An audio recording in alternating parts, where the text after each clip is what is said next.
ناظرین السلام علیکم، میں احمد رائل پاشا آپ تمام ناظرین کا پروگرام رمضان ٹائم میں دلی خیر مقدم کرتا ہوں۔ رمضان ٹائم ایک ایسا پروگرام ہے جس میں آپ رمضان سے متعلق کوئی بھی سوال کر سکتے ہیں۔ کسی بھی طرح کا سوال ہے رمضان سے متعلق تو آپ سوال پوچھ سکتے ہیں، اس کا جواب حاصل کر سکتے ہیں۔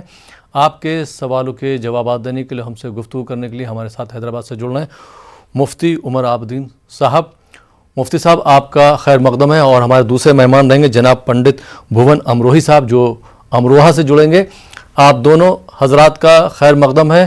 اور جناب پنڈت بھون امروہی صاحب، میری آواز آپ تک پہنچ رہی ہے؟ جی پہنچ رہے سر۔ جی، میں چاہوں گا کہ پروگرام کے شروع میں آپ جو ہیں ہمارے ناظرین کے لیے ایک کلام پیش کریں۔ جی بھون امروہی صاحب۔ جی، میں ایک حمد کے چند اشعار پیش کرنے کی اجازت چاہوں گا۔ جی ارشاد۔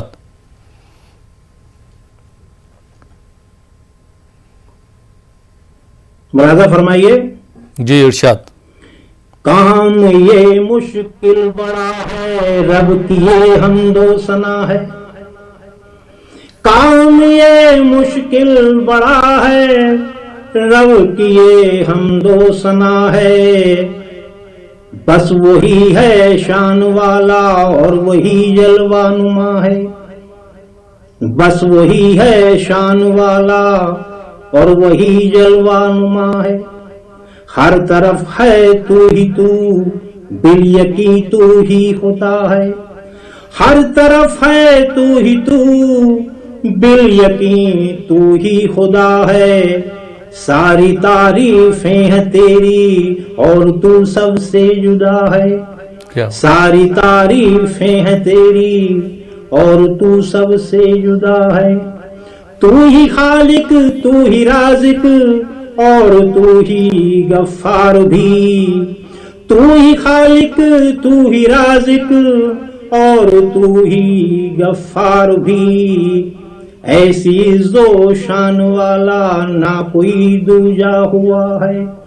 ایسی عز و شان والا نہ کوئی دوجا ہوا ہے۔ اور دیکھیں جی کہ سوچ بھی سکتے نہیں ہم جو کام تو انجام دے۔ سوچ بھی سکتے نہیں ہم جو کام تو انجام دے۔ تیری کرنی تو ہی جانے، کوئی نہ تجھ سے بڑا ہے۔ تیری کرنی تو ہی جانے، کوئی نہ تجھ سے بڑا ہے۔ سلسلے میں آخری شعر اور دیکھیں اس میں جی کہ ہوں کبھی غافل نہ تجھ سے، دھیان تیرا ہی رہے۔ ہوں کبھی غافل نہ تجھ سے، دھیان تیرا ہی رہے۔ راہ سے بھٹکوں نہ تیری، بس یہی ایک التجا ہے۔ راہ سے بھٹکوں نہ تیری، بس یہی ایک التجا ہے۔ مطلب دیکھ لیں جی کہ تعریف تیری کر سکوں اوقات یہ میری کہاں۔ تعریف تیری کر سکوں اوقات یہ میری کہاں۔ جذبات یہ دل کے بھون ہیں، کب ہوا حق ادا ہے۔ جذبات یہ دل کے بھون ہیں، کب ہوا حق ادا ہے۔ تعریف تیری کر سکوں اوقات یہ میری کہاں۔ جذبات یہ دل کے بھون ہیں، کب ہوا حق ادا ہے۔ جذبات یہ دل کے بھون ہیں، کب ہوا حق ادا ہے۔ جی بہت بہت شکریہ پنڈت بھون امروہی صاحب اس خوبصورت کلام کے لیے۔ اور مفتی عمر عابدین صاحب، اب میں آپ کی طرف آتا ہوں۔ آج 21 رمضان ہے، اور 21 رمضان کو مولائے کائنات حضرت علی رضی اللہ تعالی عنہ کی شہادت کا دن ہے، شہادت کی تاریخ ہے یہ۔ تو میں چاہوں گا کہ آپ ہمارے ناظرین کو ان کی شہادت کے بارے میں بتائیں، اور ان کی شہادت سے ہمیں کیا سبق ملتا ہے۔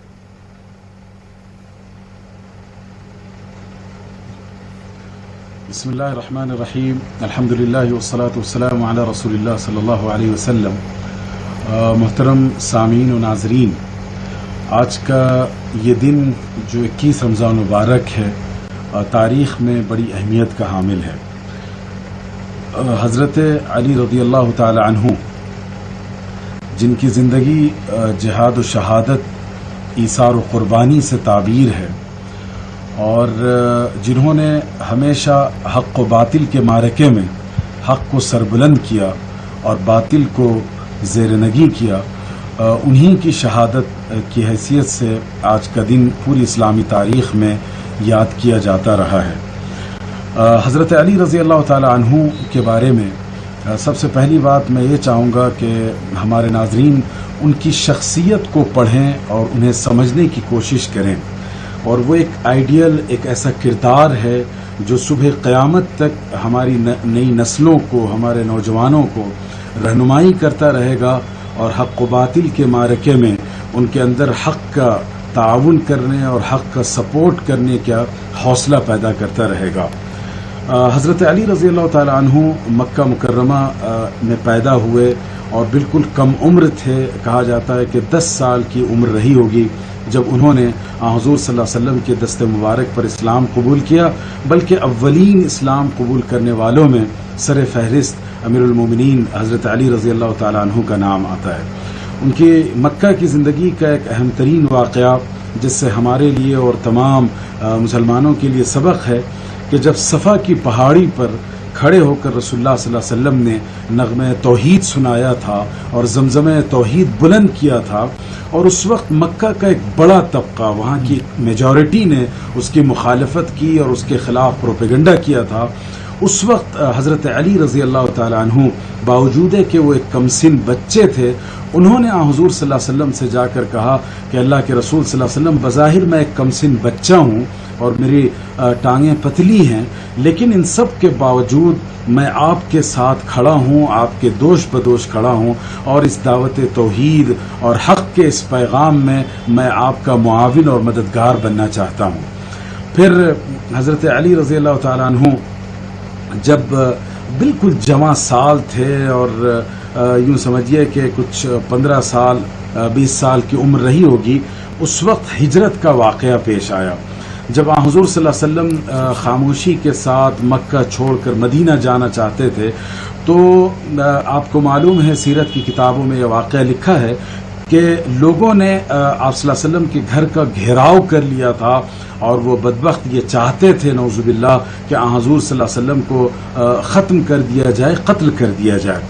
لیکن اس موقع پر رسول اللہ صلی اللہ علیہ وسلم کے پاس اہل مکہ کی بہت سی امانتیں رکھی تھی، اور آپ صادق بھی تھے، امین بھی تھے، تو اس وقت حضور صلی اللہ علیہ وسلم کی نگاہ انتخاب مکہ کے بہت سے اہل ایمان میں حضرت علی پر جا پڑی، اور آپ صلی اللہ علیہ وسلم نے گویا اپنی جگہ پر، اپنے بستر مبارک پر، اپنے گھر میں حضرت علی کو آرام کرنے کے لیے منتخب کیا، اگرچہ یہ کام بڑے خطرات کا تھا، چیلنجز کا تھا، اور اہل مکہ کی سازشوں سے امید کی جاتی تھی کہ کوئی ناگوار بات پیش آ جائے، تو حضرت علی رضی اللہ تعالی عنہ نے بلا کسی خوف و خطر کے، بغیر کسی جھجک کے، انہوں نے آپ صلی اللہ علیہ وسلم کے بستر پر شب گزاری، اور اس وقت جب کہ نیزوں کے ساتھ دشمن نے چاروں طرف سے حضور صلی اللہ علیہ وسلم کے گھر کا گھیراؤ کر رکھا تھا، اور جب صبح ہوئی اور انہیں پتہ چلا کہ رسول اللہ صلی اللہ علیہ وسلم اس بستر پر نہیں ہیں بلکہ سیدنا علی رضی اللہ تعالی عنہ ہیں، تو انہیں ناکامی ہاتھ آئی، اور پھر وہ رسول اللہ صلی اللہ علیہ وسلم کا پیچھا کرنے کے لیے کفار آگے گئے۔ ان دونوں واقعات سے جو ہمیں بڑا اہم سبق ملتا ہے آج کی جنریشن کے لیے، آج کے مسلمانوں کے لیے، سب سے پہلا تو یہ ہے کہ ہم نے، اللہ تعالیٰ نے ہمیں دین حق عطا کیا تو ہم اس کی قدر کریں، اور اسلام کی دعوت کے لیے، اس کی تبلیغ و اشاعت کے لیے، اس کے پیغام کو پوری طاقت اور توانائی کے ساتھ پیش کرنے کے لیے ہم اٹھ کھڑے ہوں، جو ہمارا کنٹریبیوشن ہو سکے، جو ہم دے سکیں، اس کے لیے ہم تیار ہوں۔ سب سے بنیادی سبق ہمیں یہ ہے۔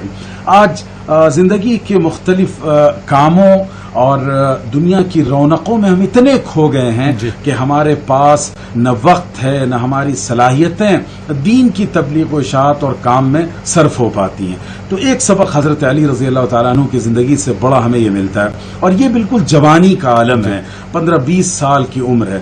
اور دوسرا سبق ہے وہ ہے طاقت و بہادری کا، کہ حضرت علی رضی اللہ تعالیٰ عنہ کے دل میں اللہ کے سوا کسی کا خوف نہیں تھا، نہ دشمنوں کی تیغ و تفنگ کا اور تلوار کا ڈر تھا، اور نہ قتل کیے جانے اور اللہ کے راہ میں کام آ جانے کا خوف تھا، بلکہ حضرت علی رضی اللہ تعالیٰ عنہ ہمت و شجاعت کے پیکر تھے اور رہتی دنیا کے لیے ایک آئیڈیل شخصیت کی حیثیت سے جانے جائیں گے. تو حضرت علی رضی اللہ تعالیٰ عنہ کی پیدائش مکہ میں ہوئی، اور ان کا نام تو علی تھا، ان کے والد کا نام ابو طالب تھا. حضرت علی جو کنیت لگایا کرتے تھے ان میں سے ایک تو ابو تراب آپ کی کنیت تھی. اسی طریقے سے حضرت علی رضی اللہ تعالیٰ عنہ کا بچپنا مکہ میں گزرا، پھر حضور صلی اللہ علیہ وسلم ہجرت کر کے گئے، اور اس کے 2-3 روز کے بعد حضرت علی پیچھے پیچھے چلے آئے، انہوں نے بھی ہجرت کی اور مدینہ تشریف لے گئے، اور پوری زندگی رسول اللہ صلی اللہ علیہ وسلم کے سائے کی طرح رہے. ہر غزوے میں، ہر جنگ میں آپ صلی اللہ علیہ وسلم کے ساتھ شریک رہے، سوائے غزوہ تبوک کے. غزوہ تبوک میں اللہ کے رسول صلی اللہ علیہ وسلم چونکہ مدینہ سے باہر گئے تھے تو اہل بیت کی حفاظت اور ان کی سیکورٹی کے لیے حضرت علی رضی اللہ تعالیٰ عنہ کو مدینہ چھوڑا گیا. بقیہ جتنی جنگیں اور جتنے غزوات حضور صلی اللہ علیہ وسلم کی زندگی میں ہوئے، حضرت علی رضی اللہ تعالیٰ عنہ اس میں پیش رہے، اور بغیر خوف و خطر میدان جنگ کی صفوں میں گھس جایا کرتے تھے. اور ان کی آمد اور ان کی شوکت کا یہ عالم تھا کہ دشمنوں پر لرزہ طاری ہوتا تھا علی ابن ابی طالب رضی اللہ تعالیٰ عنہ کی وجہ کر. اور اللہ تعالیٰ نے ان کے ذریعے سے خیبر کا قلعہ فتح کیا، اور وہ کارنامے انجام پائے جہاں کوئی اور بندہ فٹ نہیں ہو پاتا تھا، وہاں سیدنا علی رضی اللہ تعالیٰ عنہ کو رسول اللہ صلی اللہ علیہ وسلم منتخب کرتے تھے ایسے ٹارگٹ کو اچیو کرنے کے لیے جو امپاسبل سمجھا جاتا تھا، جو بہت ہی دشوار سمجھا جاتا تھا. تو یہ پوری حضرت علی رضی اللہ تعالیٰ عنہ کی زندگی کا نقشہ ہے. پھر رسول اللہ صلی اللہ علیہ وسلم کے بعد جو 4 خلفائے کرام آئے تو چوتھے نمبر پہ خلیفہ راشد بنائے گئے. 5 سال کا عرصہ رہا، 5 مہینے اور 5 سال اور 3 ماہ کا عرصہ خلافت کا رہا. یہ جو ڈیوریشن تھا حضرت علی رضی اللہ تعالیٰ عنہ کی خلافت کا، یہ بہت ہی پروڈکٹیو تھا، اسلامک کلچر اور سویلائزیشن کے ڈیولپمنٹ کا تھا. مسلمانوں کے اندر بڑی ثقافتی اور علمی ترقیاں حضرت علی رضی اللہ تعالیٰ عنہ کے دور میں انجام پائیں. اسی کے ساتھ ساتھ 35 ہجری میں حضرت علی رضی اللہ تعالیٰ عنہ خلیفہ بنائے گئے، اور 40 ہجری 21 رمضان مبارک، جیسا کہ آج ہم 21 رمضان میں ہیں، اس میں حضرت علی رضی اللہ تعالیٰ عنہ نے جام شہادت نوش کیا اور اپنے آقا کے حضور وہ پہنچ گئے. تو یہ ایک مختصر سا خاکہ ہے امیر المومنین سیدنا علی رضی اللہ تعالیٰ عنہ کا. اصل بات یہ ہے کہ ان شخصیات کو پڑھتے ہوئے ہمیں ان سے جو سبق ملتا ہے، جو لرننگز ہیں، اسے لینا چاہیے تاکہ ہم ان کے نقش قدم پر اور ان کی بتلائی ہوئی راہ پر چل سکیں. جی بہت بہت شکریہ مفتی صاحب. اور مفتی صاحب، امیر المومنین مولائے کائنات حضرت علی رضی اللہ تعالیٰ عنہ کے حضور صلی اللہ علیہ وسلم سے کس طرح سے تعلقات تھے، کس درجے تک وہ محبت کرتے تھے، وہ بھی میں چاہوں گا 1-2 مثال جو ہے آپ ہمارے ناظرین کو پیش کریں. بہت اچھا سوال کیا آپ نے. اور بلا شبہ حضرت علی کے بارے میں سب سے اہم بات یہ ہے کہ ان کو جتنی صحبت نصیب ہوئی رسول اللہ صلی اللہ علیہ وسلم کی، یہ بہت کم لوگوں کا نصیب رہا. اور حضرت رسول اللہ صلی اللہ علیہ وسلم کے عشق کا پیکر تھے حضرت علی، اور پوری زندگی انہوں نے نچھاور کر دی آقا جناب محمد رسول اللہ صلی اللہ علیہ وسلم پر. 1-2 واقعات میں آپ کے سامنے پیش کروں. جیسے ایک واقعہ تو یہ ہجرت کا تھا، وہ سب سے آزمائش اور امتحان کا مرحلہ تھا، اس لیے کہ زندگی کے لالے پڑ سکتے تھے، لیکن حضرت علی نے حضور صلی اللہ علیہ وسلم کے عشق و محبت میں یہ قبول کیا کہ آپ صلی اللہ علیہ وسلم کے بستر پر سوئیں اور ہر طرح کے خطرات کو فیس کیا جائے. دوسرا ایک واقعہ ابن عساکر ایک بڑے مورخ ہیں، انہوں نے ذکر کیا ہے یہ واقعہ اور بڑا دلچسپ ہے. ہوا یہ کہ حضرت مدینہ کی زندگی کا دور ہے. حضرت علی رضی اللہ تعالیٰ عنہ کو ایک روز یہ خبر لگی کہ حضور صلی اللہ علیہ وسلم کے گھر میں فاقہ ہے. تو اس درد سے حضرت علی بے چین ہو گئے، تڑپ اٹھے اور وہ اپنے گھر سے نکلے اور سوچا کہ کہیں جا کر کچھ کماتے ہیں، کچھ حاصل کرتے ہیں تاکہ آقا جناب محمد رسول اللہ صلی اللہ علیہ وسلم کے گھر میں جو فاقہ ہے اس کا کچھ مداوع کیا جا سکے۔ چنانچہ حضرت علی گھومتے گھومتے پہنچے تو ایک یہودی کا بڑا فارم ہاؤس تھا اور اس کی کھیتی باڑی تھی، خاص طور پہ کھجور کی کھیتی کیا کرتا تھا۔ تو وہ حضرت علی اس کے پاس پہنچے اور اس سے کہا کہ ہمیں ملازمت کرنی ہے اور اس کے بدلے میں ہمیں کچھ دیا جائے تاکہ ہم اپنی ضرورت کو پورا کر سکیں۔ تو اس یہودی نے یہ کہا کہ تم پانی لاؤ، ہر بالٹی کے بدلے تمہیں ایک کھجور ہم دیں گے۔ تو حضرت علی رضی اللہ تعالیٰ عنہ کو یہ برداشت نہ ہوا کہ حضور صلی اللہ علیہ وسلم بھوک و پیاس کے شکار ہوں اور ہم راحت و آرام سے رہیں۔ چنانچہ حضرت علی نے یہ منظور کیا اور اس یہودی کے پاس یعنی کہ اجرت کے طور پر کام کیا اور کم و بیش 17 بالٹیاں پانی لاد لاد کر لائے اور کھیت میں انہوں نے ڈالا اور اس کے بعد اس نے 17 کھجوریں حضور صلی اللہ علیہ وسلم کو دی، حضرت علی رضی اللہ تعالیٰ عنہ کو دی۔ حضرت علی نے وہ کھجوریں اٹھائیں اور لے کر حضور صلی اللہ علیہ وسلم کے دربار میں حاضر ہوئے اور کہا کہ حضور یہ قبول کیا جائے۔ آپ صلی اللہ علیہ وسلم نے پوچھا کہ علی کیوں دے رہے ہو؟ تو انہوں نے کہا کہ اللہ کے رسول، اللہ اور اس کے رسول کے عشق میں میں چاہتا ہوں کہ یہ نذرانہ پیش کروں، اور پھر پورا واقعہ سنایا کہ مجھے خبر ملی فاقہ کشی کی تو دل تڑپ اٹھا اور اس طرح ہم گئے اور مزدوری اور ملازمت کی اور وہاں سے جو کھجوریں ملی یہاں حضور صلی اللہ علیہ وسلم کی خدمت میں پیش کی۔ آپ صلی اللہ علیہ وسلم بڑے خوش ہوئے اور حضرت علی رضی اللہ تعالیٰ عنہ کو خوب دعائیں دی۔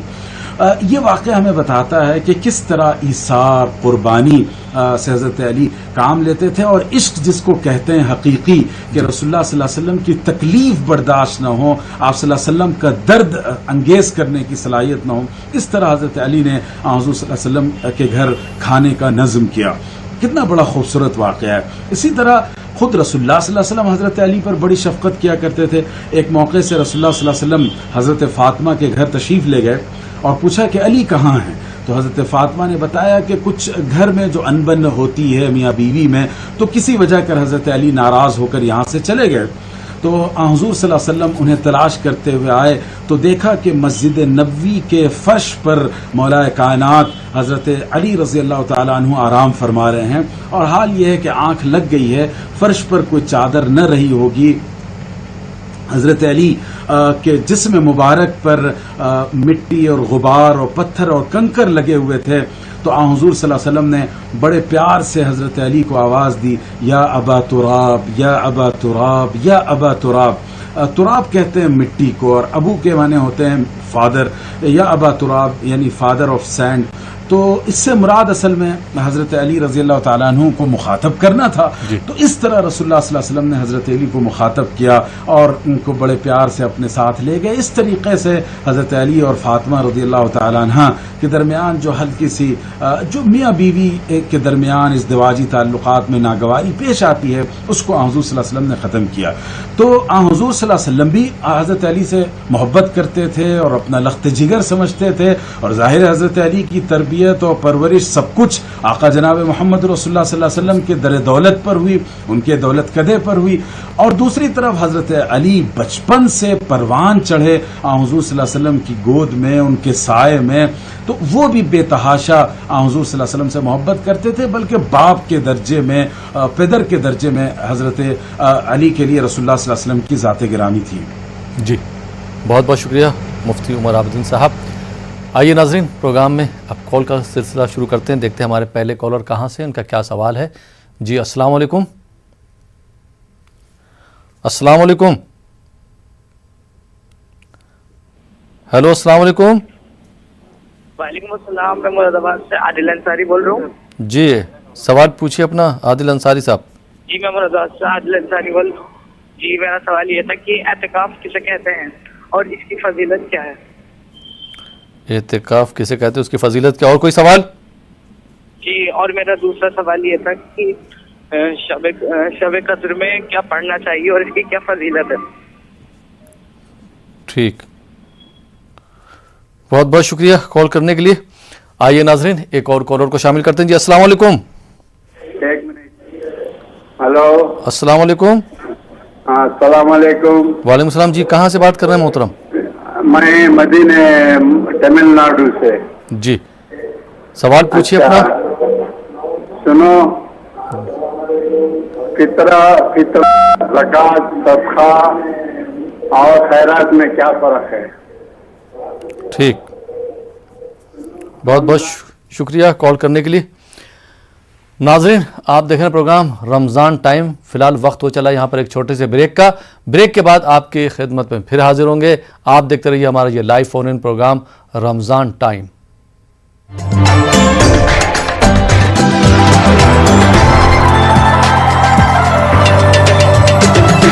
کے بعد ایک بار پھر آپ کا خیر مقدم ہے. آپ دیکھ رہے ہیں ہمارا یہ لائیو فون ان پروگرام رمضان ٹائم اور آپ کے سوالوں کے جوابات دے رہے ہیں مفتی عمر عابدین صاحب جو ہمارے ساتھ حیدرآباد سے جڑے ہیں، اور ہمارے جو دوسرے مہمان ہیں وہ ہیں جناب پنڈت بھون امروہی صاحب جو امروہہ سے جڑے ہیں. آپ کی خدمت میں حمد اور نعت کا نذرانہ پیش کریں گے.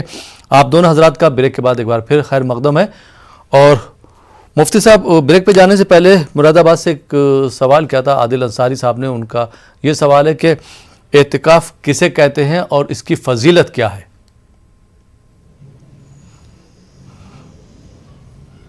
جی دیکھیے اس سلسلے میں دو باتیں جاننی ہیں. سب سے پہلے اعتکاف کسے کہتے ہیں. اعتکاف اصل میں عربی زبان میں کہتے ہیں آئسولیشن کو. انسان کچھ دن کے لیے بالکل تنہائی اختیار کر لے اور کسی جگہ جا کر اپنے آپ کو بند کر لے. تو اسلام کی نظر میں اعتکاف کہتے ہیں مسجد میں روزے کی حالت میں 10 روز قیام کرنا، اس کو اعتکاف کہا جاتا ہے. اب اعتکاف کی الگ الگ قسمیں ہیں. ایک ہے اعتکاف سنت جو رمضان کے آخری عشرے میں کیا جاتا ہے اور وہ 10 دن کا ہوتا ہے، 21 سے 20 تاریخ کی شب یعنی مغرب سے لے کر رمضان کے ختم ہونے تک. اس دوران میں روزہ رکھنا ہے اور روزے کے ساتھ ساتھ بغیر کسی ضرورت شرعی یا انسانی ضرورت کے مسجد سے باہر نہ نکلنا، اس کو اعتکاف کہا جاتا ہے. اور یہ اعتکاف سنت ہے. اعتکاف نفل یہ ہے کہ انسان جب بھی مسجد میں داخل ہو نیت کر لے کہ میں اعتکاف کی نیت کرتا ہوں، تو جتنی دیر وہ مسجد میں ہوگا، چاہے 1 گھنٹہ 2 گھنٹہ آدھا گھنٹہ، وہ پورا کا پورا اعتکاف کا اس کو نفل اعتکاف کا ثواب ملتا رہے گا. اعتکاف کی ایک تیسری قسم بھی ہے، وہ ہے اعتکاف واجب.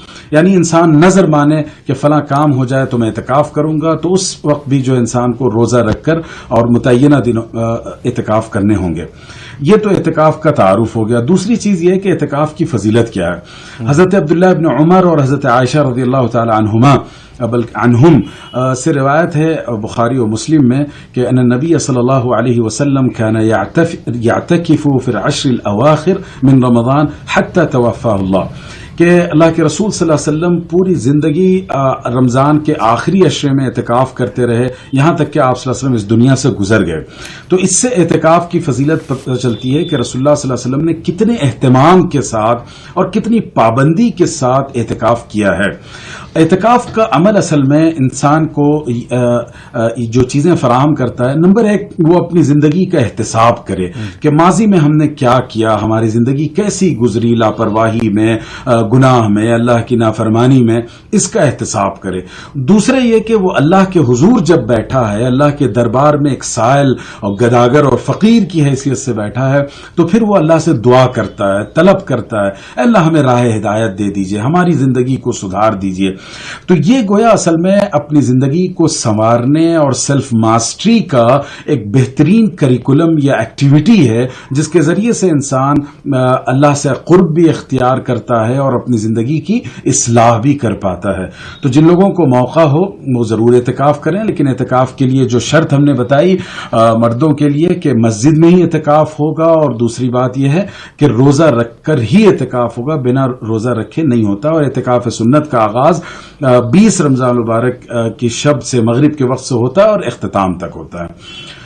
اور آج کے دور میں جن علاقوں میں لاک ڈاؤن ہے پینڈیمک یا کورونا کی وجہ سے، وہاں اگر خدا نخواستہ مسجدیں بند ہیں، اعتکاف کی گنجائش نہیں ہے، تو اللہ تعالی ہمیں معاف کرے. لیکن اس کے بدلے گھروں پر اعتکاف نہیں کیا جا سکتا، اس لیے کہ اعتکاف کے لیے جو جگہ مقرر ہے اللہ کی طرف سے، اللہ کے رسول صلی اللہ علیہ وسلم کی طرف سے، وہ مسجد ہے. جی، لیکن آپ نے جو بات بولی کہ مساجد جو ہیں وہ بند ہیں لاک ڈاؤن کی وجہ سے، لیکن خواتین تو گھروں میں اعتکاف میں بیٹھ سکتی ہیں، اعتکاف کر سکتی ہیں؟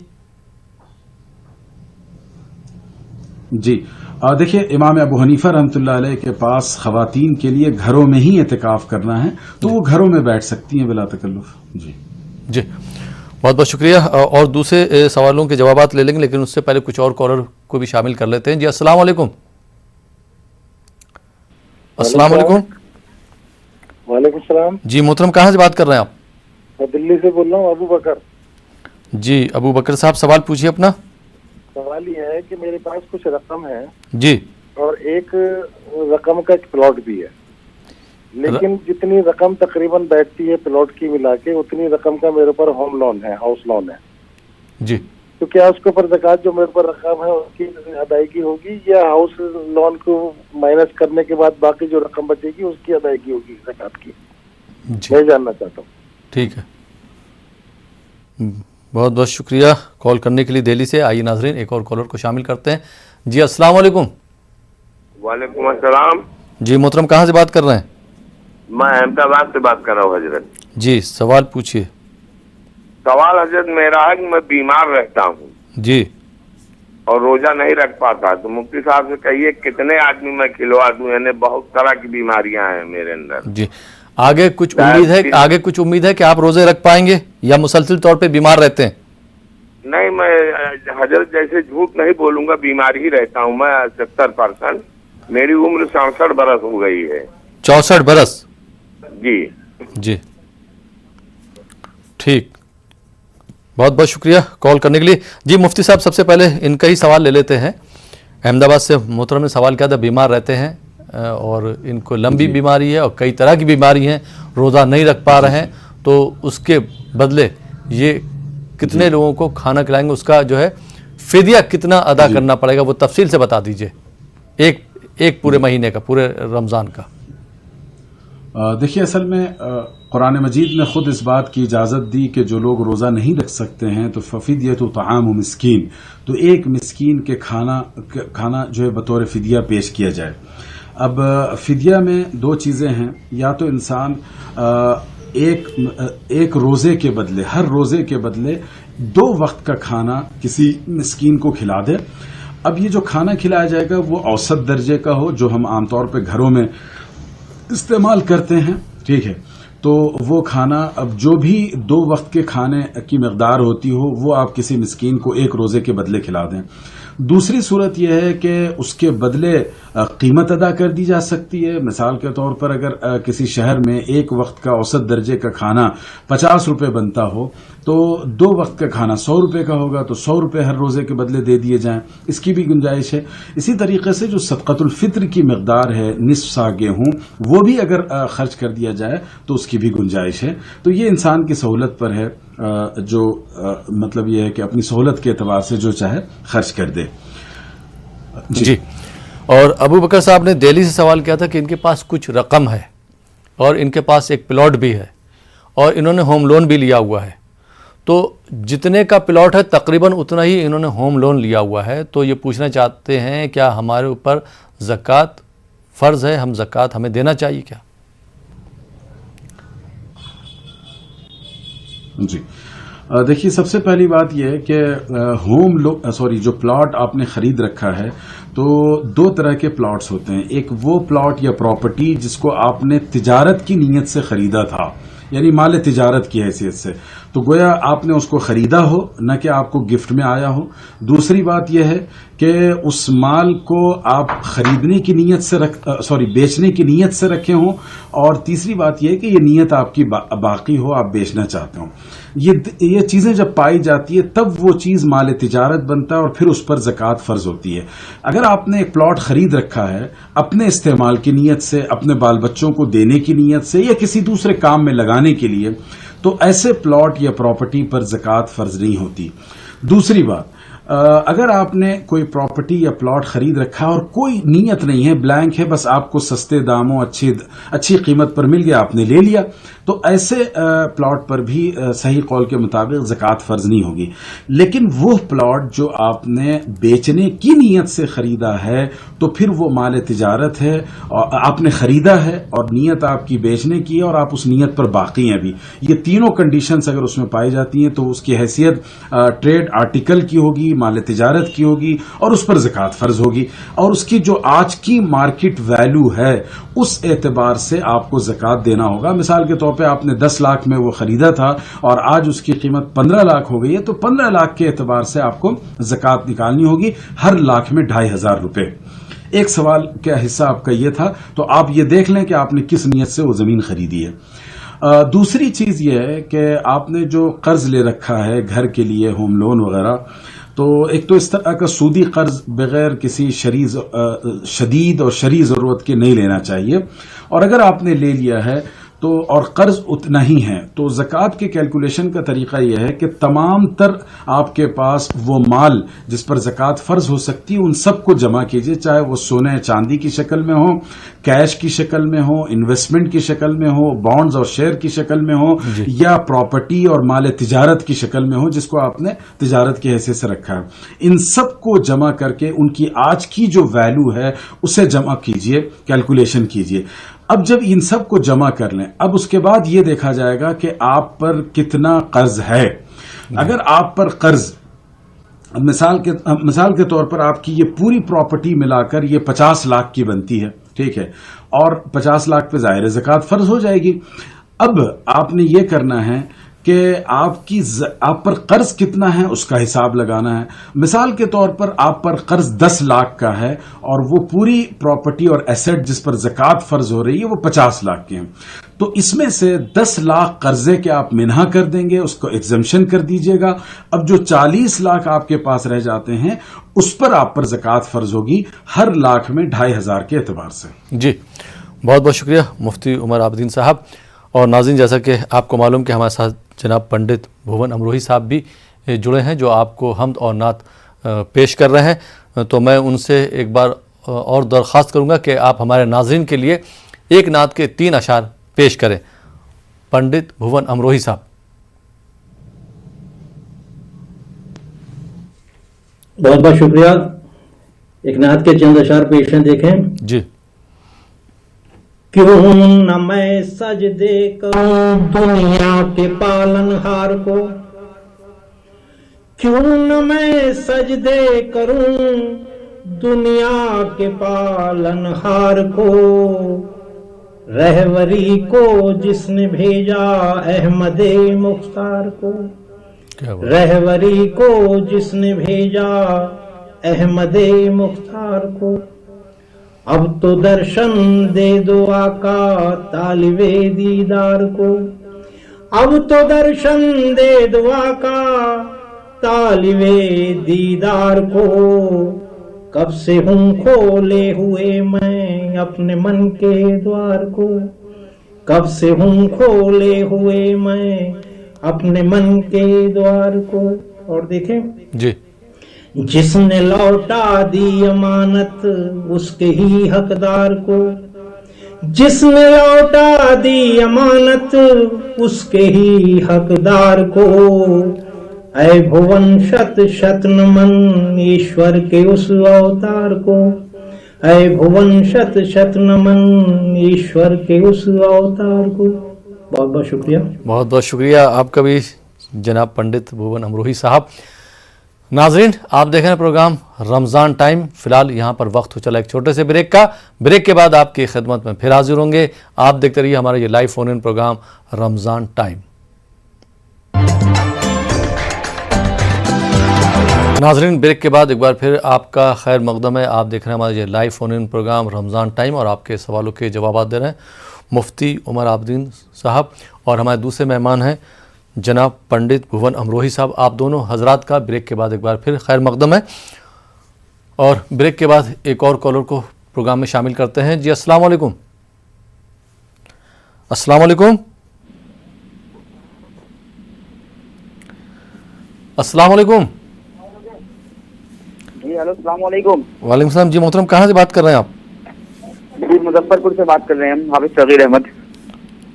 صغیر احمد جی، سوال پوچھیے۔ سوال یہ ہے کہ سحری کے وقت جو ہم سحری کرتے ہیں تو سحری کا وقت کب تک ہوتا ہے؟ جیسے اذان شروع ہوتی ہے اس وقت سحری کا وقت ختم ہو جاتا ہے، یا پھر اذان کے ختم ہونے کے بعد یہ وقت ختم ہوتا ہے؟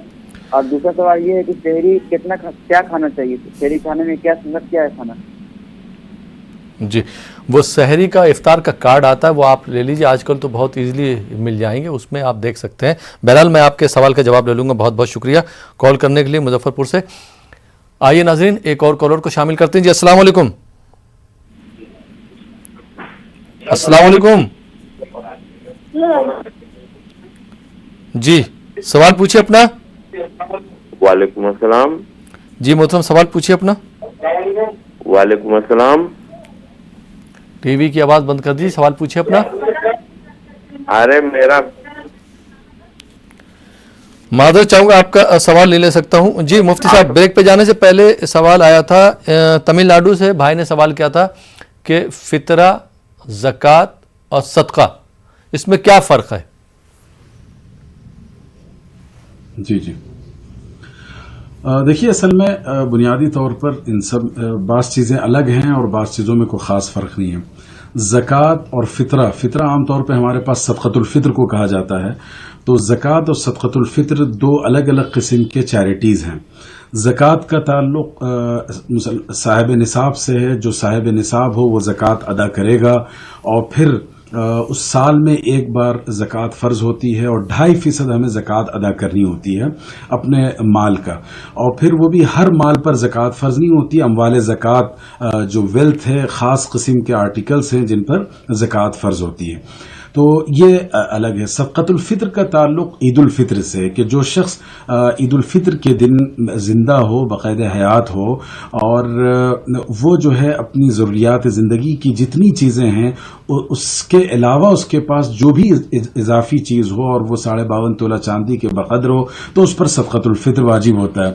صدقۃ الفطر اور زکوٰۃ میں ایک بنیادی فرق یہ ہے کہ زکوٰۃ نابالغ بچوں پر فرض نہیں ہے، لیکن صدقۃ الفطر میں کہا جاتا ہے کہ نابالغ بچوں کی طرف سے ان کے پیرنٹس، ان کے گارجینس ادا کریں گے۔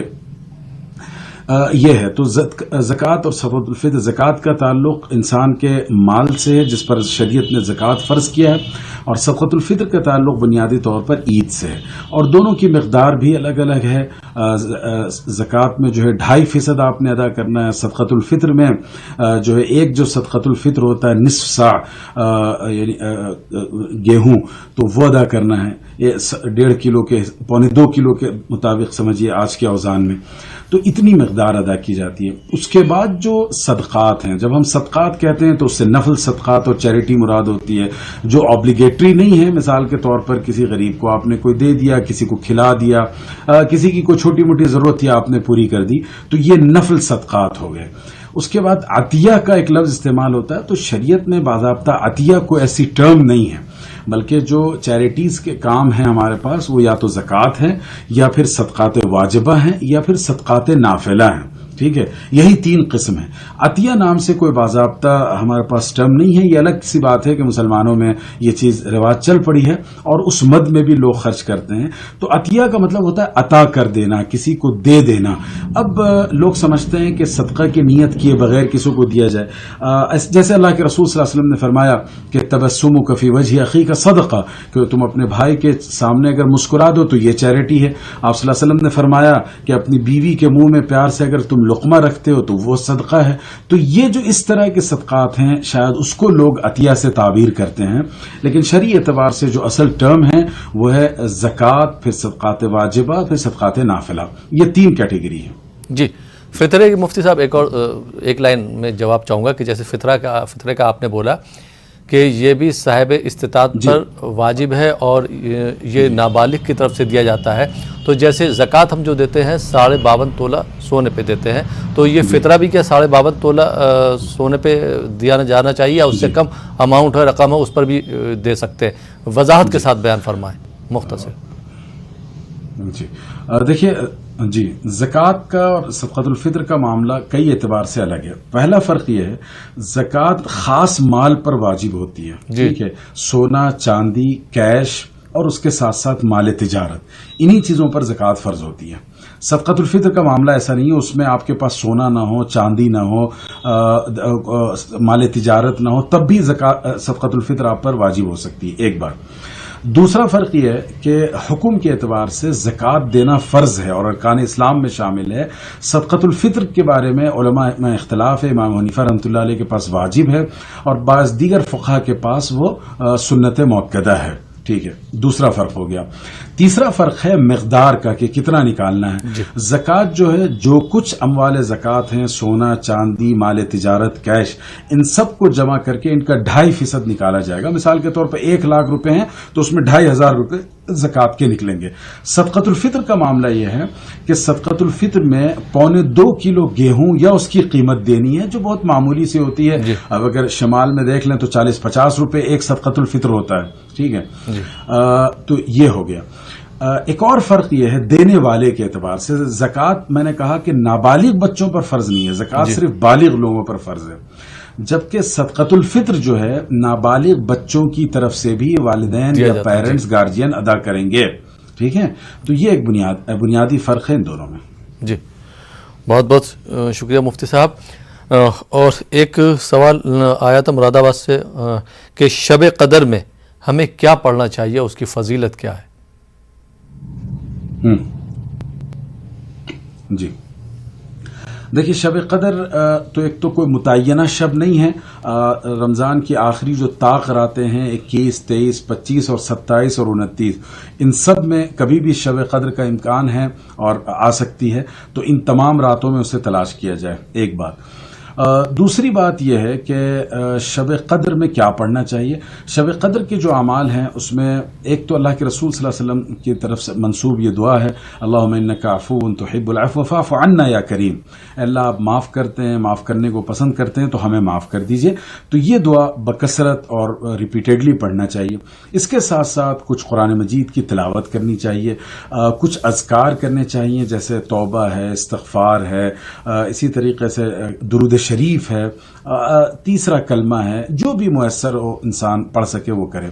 اسی طرح تہجد اور تراویح کی نماز کا اہتمام کرنا چاہیے، اور اس کے ساتھ ساتھ دعا کا اہتمام کرنا چاہیے. جتنا ہو سکے انسان بکثرت دعا کرے، اپنے لیے، مرحومین کے لیے، اپنی اگلی نسلوں کے لیے، پوری انسانیت اور امت کے لیے. تو یہ وہ خاص اعمال ہیں جو ہمیں کرنا ہے. اسی طرح شب قدر کے دن صدقہ بھی کرنا چاہیے، چونکہ صدقہ میں بہت سے اس کے فائدے ہیں. اللہ کی رحمت، مغفرت کا ذریعہ ہے اور گناہوں سے معافی کا ذریعہ ہے. اسی طریقے سے جہنم سے نجات کا ذریعہ ہے. تو صدقے کا بھی اس رات میں اہتمام کرنا چاہیے. جی بہت بہت شکریہ مفتی صاحب. اور صغیر احمد صاحب نے مظفر پور سے سوال پوچھا ہے کہ سحری کا وقت کب تک رہتا ہے؟ اذان تک رہتا ہے یا اذان سے پہلے؟ حالانکہ آج کل تو کارڈ بہت زیادہ آسانی سے دستیاب ہیں، تو آپ ان کو کیا مشورہ دینا چاہیں گے؟ ان کا دوسرا سوال تھا کہ سحری میں کیا کھانا سنت ہے؟ جی دیکھیے، اصل میں اس میں دو باتیں یاد رکھیے. ایک تو سحری کے وقت کے لیے جگہ جگہ کارڈ دستیاب ہیں. کارڈ نہ ہو تو جس اسمارٹ فون سے آپ نے رابطہ کیا نیوز 18 کو، اس میں آپ گوگل کر لیں کہ آپ کے علاقے میں فجر کا وقت، سحر کا وقت کب ختم ہو رہا ہے، فجر کا وقت کب آغاز ہو رہا ہے، آپ کو پتہ چل جائے گا. بنیادی طور پر جب فجر کا وقت آغاز ہوتا ہے اس وقت جو ہے سحر کا وقت ختم ہو جاتا ہے. ایک بات. اذان سے اس کو جوڑ کے مت دیکھیے، اس لیے کہ اذان جو ہے وہ نماز کی طرف دعوت دینے کے لیے ہے. سحر کا وقت ختم ہونے کے لیے اذان نہیں دی جاتی. اذان تو اس لیے دی جاتی ہے کہ فجر کے وقت کا آغاز ہو گیا، اب آپ نماز کے لیے مسجد چلے آئیں. تو اذان کا مقصد سحر کے انتہائی وقت سحر کو بتانے کے لیے نہیں ہے. تو جو آپ کے علاقے میں طلوع فجر کا، صبح صادق کا وقت ہو، اس کے اعتبار سے دیکھ لیں. آخری منٹ جو ہے اس سے 1-8 منٹ احتیاط کے لیے پہلے تک آپ کھا لیں اور اس کے بعد رک جائیں. جہاں تک سحری میں کیا کھانا چاہیے، تو سب سے پہلی بات یہ ہے کہ سحری ضرور کرنا چاہیے. اللہ کے رسول صلی اللہ علیہ وسلم نے فرمایا کہ تسحروا فإن فی السحور برکہ، سحری کیا کرو اس لیے کہ سحری میں اللہ تعالیٰ نے برکت رکھی ہے. اب وہ جسم و جان کے اعتبار سے بھی برکت ہے اور روحانی اعتبار سے بھی اس میں برکت ہوگی. دوسری بات یہ ہے، اللہ کے رسول صلی اللہ علیہ وسلم نے فرمایا کہ تسحروا ولو بشق تمرہ، یا دوسری روایت میں فرمایا کہ تسحروا ولو بجزعۃ ماء، کہ سحری کرو چاہے ایک چلو پانی کیوں نہ استعمال کرو, یا ایک کھجور کا ایک ٹکڑا ہی کیوں نہ کھاؤ. تو گویا کہ سحری میں جو میسر ہو انسان کھائے, صحت مند غذا کھائے, یہ بھی دیکھے کہ کیا چیز ڈائجسٹ ہوگی, پیاس کس سے کم لگے گی, تو اس کا. لیکن اللہ کے رسول صلی اللہ علیہ وسلم کی طرف سے یہ نہیں کہا گیا کہ یہی چیز کھا سکتے ہو, فلاں چیز نہیں کھا سکتے. جو حلال چیزیں وہ سب کے سب آپ کھا سکتے ہیں, بس یہ دیکھ لیں کہ آپ کا ہاضمہ کسے برداشت کرے گا, اور کون سی چیزیں جس سے پیاس لگے گی اور جس کی وجہ سے روزے پر منفی اثر پڑے گا تو اس کو اوائڈ کر دیجئے, اور جو چیزیں صحت بخش ہیں, آپ کے لیے ہاضم ہیں, وہ ضرور کھائیں. آپ چاہے جوس پئیں, کھجور کھائیں, آپ اگر ڈرائی فروٹس لینا ہے وہ لے لیں, یا پھر پھل, سبزی, گوشت, سالن جو آپ استعمال کر سکتے ہیں کریں. شریعت میں سے کوئی بندش نہیں رکھی ہے. غرض یہ کہ اہم بات یہ ہے کہ سحری کیا جائے. جی بہت بہت شکریہ مفتی عمر عابدین صاحب. آئیے ناظرین ایک اور کالر کو شامل کرتے ہیں. جی السلام علیکم. السلام علیکم. السلام علیکم. وعلیکم السلام. جی محترم کہاں سے بات کر رہے ہیں؟ جی صاحب. جی سوال پوچھیے اپنا. جی سوال کیا ہے آپ کا؟ میرا سوال زکوٰۃ کن لوگوں کو دیا جائے؟ زکوٰۃ کن لوگوں کو دی جائے؟ جی ہاں, کون سے رشتہ دار کو نہ دی جائے؟ جیسے بہن ہے, بٹیا ہے, داماد ہیں, سالے ہیں, سالی ہیں, کن کو دیا جائے کن کو نہ دیا جائے؟ جی جی ابھی مفتی صاحب سے آپ کے سوال کا جواب لے لیتے ہیں. بہت وضاحت کے ساتھ جیسے جواب چاہیے. بالکل بالکل بہت ہی وضاحت کے ساتھ آپ کو جواب دیا جائے گا. جی مفتی صاحب وضاحت کے ساتھ جواب دے دیجئے, کس کو زکوٰۃ دے سکتے اور کس کو نہیں دے سکتے؟ جی جی دیکھیے اصل میں زکوٰۃ کے لیے دو کنڈیشنز ہیں. سب سے پہلی چیز یہ ہے کہ وہ مستحق زکوٰۃ ہو, یعنی اس کے پاس سونا, چاندی, کیش اتنی مقدار میں نہ ہو کہ وہ صاحب نصاب بن جائے. اگر کوئی شخص صاحب نصاب ہے تو اس کو زکوٰۃ نہیں دی جا سکتی, چاہے رشتہ دار میں ہو یا اجنبی لوگوں میں ہو. دوسری بات یہ ہے کہ زکوٰۃ دینے کے لیے شریعت نے کچھ رشتہ دار ایسے ہیں جن کو زکوٰۃ نہیں دی جا سکتی, بقیہ تمام رشتہ داروں کو دیا جا سکتا ہے. اس کو سمجھنے کا آسان طریقہ یہ ہے کہ دیکھیے انسان کے دو رشتے ہوتے ہیں. ایک وہ جو اوپر کا رشتہ ہوتا ہے, باپ, دادا, دادی, ٹھیک ہے, ماں باپ, اور اس کے بعد جو نیچے کا ہے یعنی کہ انسان کی اپنی اولاد ہے, بیٹا بیٹی ہے, پوتا پوتی, نواسا نواسی ہے. تو ان کو زکوٰۃ دینا جائز نہیں, یعنی کہ کوئی بیٹا اپنے باپ کو یا اپنی ماں کو زکوٰۃ نہیں دے سکتا, اپنے دادا اور دادی کو, نانا نانی کو زکوٰۃ نہیں دے سکتا.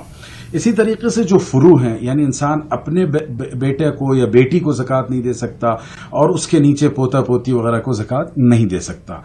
اسی طرح ایک اور رشتہ جو بیچ میں بنتا ہے کہ میاں اور بیوی, تو شوہر اپنی بیوی کو زکوٰۃ نہیں دے سکتا, بیوی اپنے شوہر کو زکوٰۃ نہیں دے سکتی, یہ طے شدہ ہے.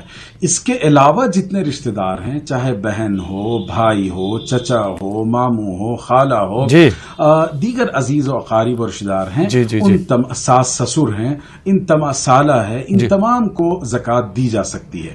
لیکن یہاں پر ایک اہم نقطہ میں ذکر کروں گا کہ بھائی کو زکوٰۃ بہن کو دی جا سکتی نہیں. ایک شرعی حکم کیا ہے وہ ہم نے بتا دیا کہ گنجائش ہے. جی بہت بہت شکریہ مفتی صاحب, وقت نہیں ہے, پھر انشاءاللہ کسی اور دن اس پہ انشاءاللہ گفتگو کریں گے. آپ نے بہت ہی وضاحت کے ساتھ جواب دیا. مجھے امید ہے کہ ہمارے ناظرین کو یہ اس سوال کا جواب بھی سمجھ میں آ گیا ہوگا اور ساری چیزیں کلیئر ہو گئی ہوں گی. بہت بہت شکریہ آپ دونوں حضرات کا, مفتی عمر عابدین صاحب اور جناب پنڈت بھون امروہی صاحب, آپ دونوں حضرات ہم سے جڑے اور پروگرام میں شرکت آپ لوگوں نے کری, بہت بہت شکریہ. فی الحال ناظرین یہ پروگرام اب یہیں پہ ختم ہوتا ہے. اسی کے ساتھ اپنے میزبان احمد رائل پاشا کو اجازت دیجیے اور آپ دیکھتے رہیے نیوز 18 اردو.